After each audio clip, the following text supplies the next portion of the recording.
Assalaamu calaykum waraxmatullaahi wabarakaatu. Dhawaan khayrta ka xidhan kanaalka Deextag aan vlog soo dhawaada muuqaal cusub ehliya asxaaba.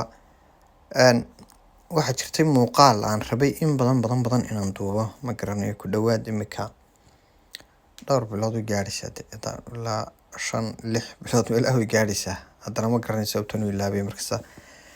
Muuqaalkaasaan duubaya maanta. Muuqaalkan wuxuu ku saabsan yahay sida aad u qarin lahayd sawirada kugu jira mobilkaaga. Waliba imika waxaan isticmaalnaa iPhone-kan isticmaalnaa. Marka ku soo dhawaada muuqaalkeena maanta.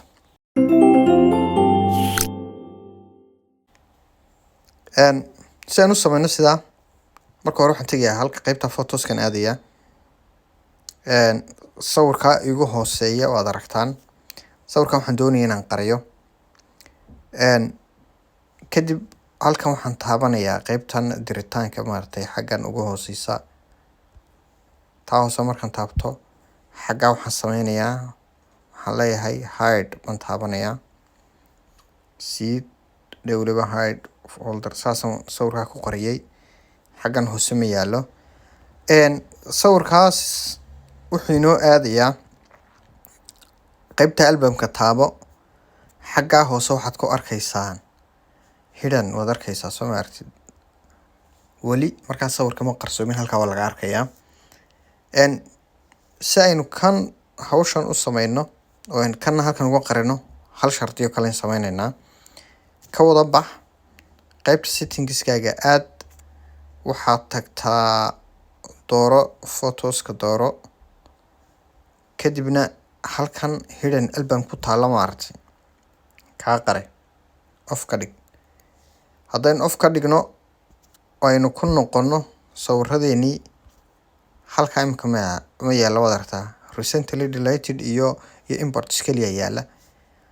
Imika totally saa way nagu qarsan yahay sawirkeennii. Haddaad u baahato inaad sawirkaaga dib u hesho, qaybta settingska ku noqo. Waxaad soo tagtaa photoskii soo dooro. Kadibna halka hidden album kaa fur. Markaa imika waad helaysaa hidden album waa kaas ku soo daray. Mid waa qaybta.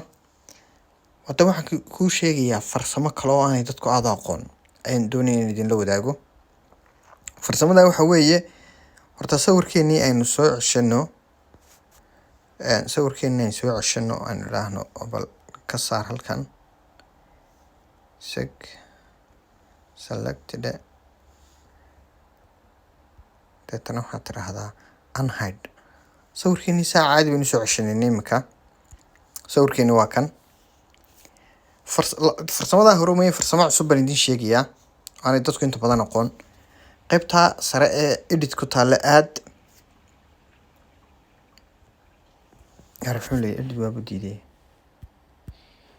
Yaw maxaa dhacay? Edit baan tagay.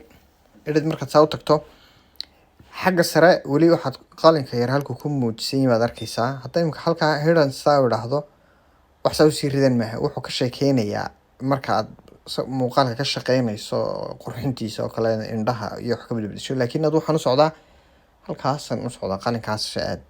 Qalinkaa markaad saa u timaado xagga hoose eeg plus kaa taabo.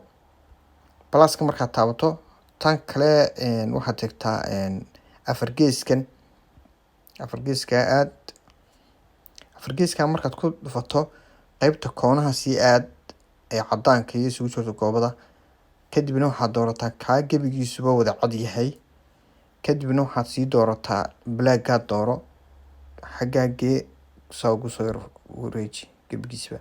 Muuqaalkii gebi ahaan baan qarinay. Hadda muuqaalku inoogu dhex jiraa sawiradeennii, laakiin lama arkayo totally. Fahmaysaa? Qofku wuxuu iska moodayaa meel madow. Imika markaan saa uga baxo sawirada xaggaa hoose haddaad aragto laga arki maayo. Laakiin imika markaan gacanteeda ku dhufto meel madow bay soo baxaysaa. Haddii aan u baahdo inaan dib u helo, edit baan aadayaa. Halkaas mataqaanaa revert waad ku dhufanaysaa. Sawirkaaga saas ugu soo baxaya. Waan salaamayaa asxaabta. Casharkan intaas ku saabsanaa.